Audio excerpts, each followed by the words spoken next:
تو کیا کہتے ہیں، میں مدینے چلا، میں مدینے چلا، تھوڑی سی ترمیم کے ساتھ اب کرم ہوا کہ میں مدینے چلا۔ الحمدللہ مولانا اجمل صاحب قبلہ آج سے نہیں، بہت دنوں سے ان کے دل میں خواہش تھی کہ ایک دن ایسا بھی تو آئے کہ میں بھی دیکھوں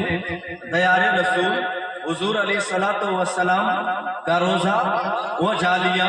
وہ سنہری جالی، وہ گنبد جہاں پہ رات و دن رحمت و انوار کی بارشیں ہوتی ہے، جہاں پہ رات و دن صبح 70,000 فرشتے، شام 70,000 فرشتے آتے ہیں، پھر قیامت تک وہ تمنا کریں گے یا اللہ پھر مجھے اس دیار میں بھیج دے، مگر فرشتوں کو موقع نہیں ملے گا کہ دوبارہ تو دیار رسول میں جا سکے۔ اللہ اکبر۔ مگر یہ ہم جیسے انسان کو اللہ تبارک و تعالیٰ نے کتنا کرم سے نوازا ہے کہ بندے تو ارادہ کر،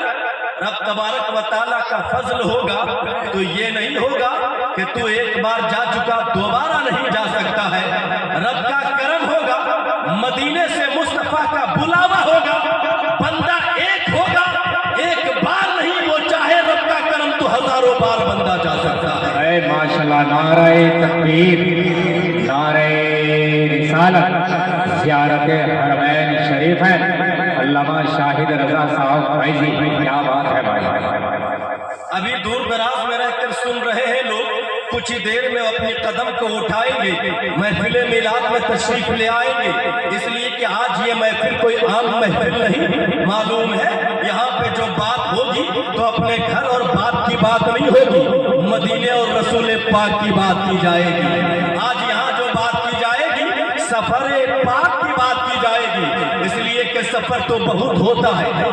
آپ نے دیکھا کوئی سفر ممبئی کے لیے کرتے، کوئی دہلی کے لیے کرتا ہے، کوئی کولکاتہ کے لیے سفر کرتا ہے، بہت آگے بڑھے انسان، کوئی دبئی جائے، کوئی کویت جاتا ہے، کوئی بحرین جاتا ہے، اپنا سفر، اپنا جب سفر روانہ کرتا ہے تو ان کے ساتھ کتنے لوگ ہوا کرتے ہیں، تو آپ کا جواب ہوگا ان کا گھر والا ہوتا ہے، ماں باپ ہوتے ہیں، دعا دے کر سفر میں فدا کر دیتے ہیں، گھر پریوار ہوتے ہیں، دعا دیتے ہیں، راستے کی اور روانہ کر دیتے ہیں، مگر اے لوگوں سنو، آج کا یہ جو مبارک سفر حضرت مولانا اجمل نوری صاحب قبلہ اپنے گھر سے روانہ ہوں گے تو آج یہاں پہ صرف ماں باپ کی دعا ساتھ میں نہیں ہوگی، بھائی بہن کی دعا ساتھ میں نہ ہوگی، پریوار کی دعا صرف ساتھ میں نہ ہوگی، اہل و عیال کی دعا ساتھ میں نہ ہوگی، حالانکہ اسے معلوم ہے، کیوں معلوم ہے، وہ بندہ اپنے گھر سے روٹھے گا، اس حال میں چلے گا، گھر میں بوڑھے ماں ہے، گھر میں بوڑھے باپ ہے،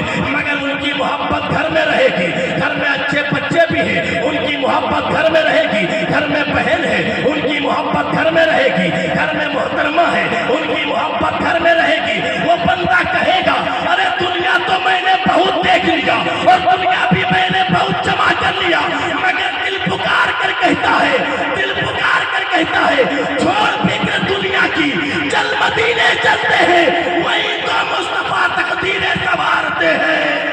نعرہ تکبیر، نعرہ رسالت، زیارت حرمین شریف ہے۔ علامہ شاہد رضا صاحب فیضی، کیا کہنے بھائی، بہت میں نے کہا تھا اے مولانا غلام حسین صاحب قبلہ، آپ تو یہ بتائیے، ایک آدمی ایک بار جاتا ہے یا تو عمرہ کرنے گیا یا تو حج کرنے گیا، اے نقیب اہل سنت حضرت مولانا فیروز راحت صاحب قبلہ، آپ یہ بتائیں ایک بار تو چلا گیا، دوبارہ اسے موقع کیوں نہیں ملتا ہے؟ کچھ لوگ تو وہ ہوتے ہیں جن کو زندگی جن کی گزر جاتی ہے، ایک بار بھی موقع نہیں مل پاتا ہے، انہوں نے رہنمائی فرمائی، بیان فرمایا، تفسیر نحیمی اٹھا کر دیکھو مولانا، تفسیر روح البیان اٹھا کر دیکھو، آپ کو وہیں پہ مل جائے گا، تلاش کرنا شروع کیا، آیت بھی مل گئی تھی، تفسیر پڑھنا شروع کیا، واقعہ بھی مل گیا تھا، حضرت ابراہیم علیہ السلام ہے، حضرت اسماعیل ذبیح اللہ ہے، رب کائنات کا حکم ہوا، کعبے کی تعمیر کرنے لگ گئے، حضرت ابراہیم خلیل اللہ کعبے کی تعمیر کرتے، حضرت اسماعیل ذبیح اللہ پتھر لالا کر کہتے تھے، حضرت ابراہیم ایک پتھر پر کھڑے ہو گئے، دیوار جیسے جیسے اونچی ہوتی تھی وہ پتھر ویسے ویسے اونچا ہوتا جا رہا تھا، اپنے آپ ہم اور آپ جب دیوار پہ چڑھتے ہیں تو سیڑھی کا انتظام ہوتا ہے، سیڑھی